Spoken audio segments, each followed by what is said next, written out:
Okay, so for my surviving the zombie apocalypse, I chose to do it in video format. I'm better time presenting and getting my thoughts across in a good manner over video. So yeah, that's what we're gonna do today. So the situation is, we've survived. I have survived a zombie apocalypse, and I gotta choose where to go after. The location that I'm going to choose is actually I'm going to go with the country of Tanzania. I'm going to say like Kenya and Tanzania, just that kind of region there in East Africa. Now, the reason that I'm going to start, first of all, is actually because of its latitude and longitude. Those two countries generally sit right around the equator.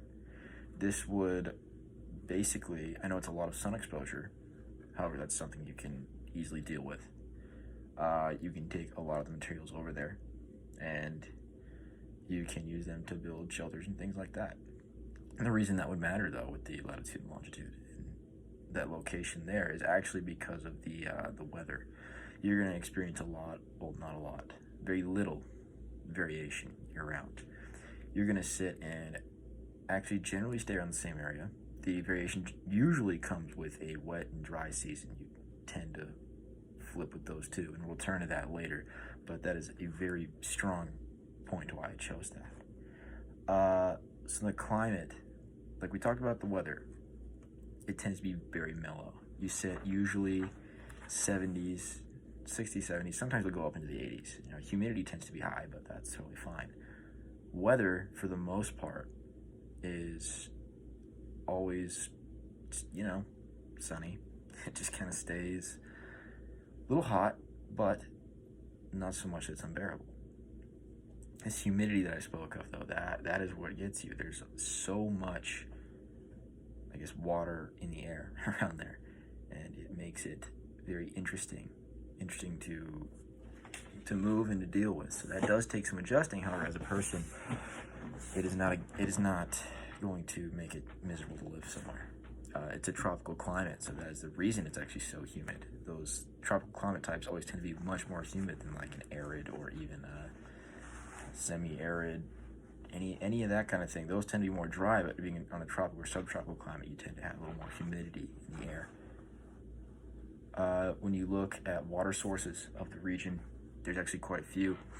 You have, if you look around Kenya and Tanzania, there are two very big lakes.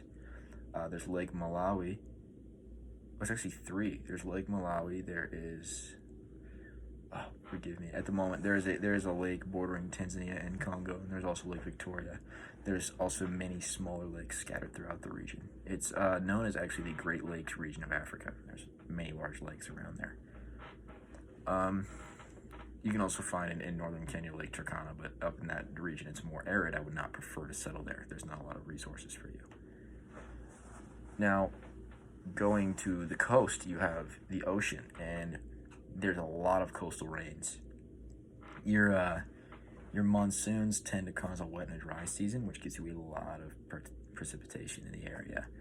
You also tend to get much around Kilimanjaro. Hence the song by Toto, Bless the Rains Down in Africa. You get a lot of rain, and it's heavy, it comes fast, and it provides a lot of water, and that allows you to grow a lot of crops. Also, that leads me to our next point about the animals in the environment. We saw in a video about the Serengeti. The reason the wildebeest will go through the area is because of how the soil has so many nutrients there. That is a good place to go and to farm and to start trying to figure out how to reset after an event like that. You need the most nutrients in the soil you can have. So what better place than to go where nature itself has found the most nutrients to be? When you look at the mineral concentration of the area, it sits on top of the Tanzanian, I think it was called the Creighton, I believe that's what they called it. And what it does is there's many minerals because of this in the ground, everywhere for harvesting. So I would hope I'm not the only survivor.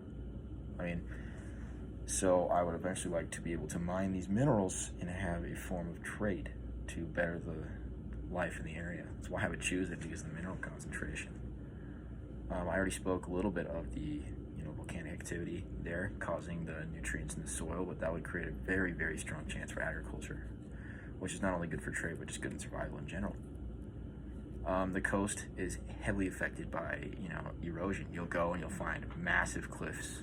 Well, not massive, but fairly sized cliffs. I know on the coast of near Dar es Salaam, there are some really big limestone. Well, I don't know if they're limestone necessarily, but they're very large cliffs there. And they've been affected by thousands of years of erosion. But there are rather smooth beaches is another thing. Like, most of the coast is smooth, very mellow beaches, but there are these random cliff faces here and there. I would have to look more into why those are there and what started them, but they are. But for the most part, it tends to be very mellow, except for right around this little inlet in Dar es Salaam, which might be an old river delta. I have no idea. Could be something like that. Those tend to be more rocky and sheer in that area. But yes, this is the area that I would choose. The reason being is just because of all the resources that are already there for you to use. With the water sources, the soil, the mellow landscape, it's not so mountainous that you're gonna have a hard time getting around, but there are lots of forests and resources for you to use to start back up again and to build. This is why I would choose to go there. The natural resources are, to me, unrivaled versus any other part of the world. So, thank you so much for this semester and for teaching me this. I would not even have known anything about this had it not been for this class. So I appreciate that. And hopefully my zombie survival location is a little better because of what I learned. So thank you.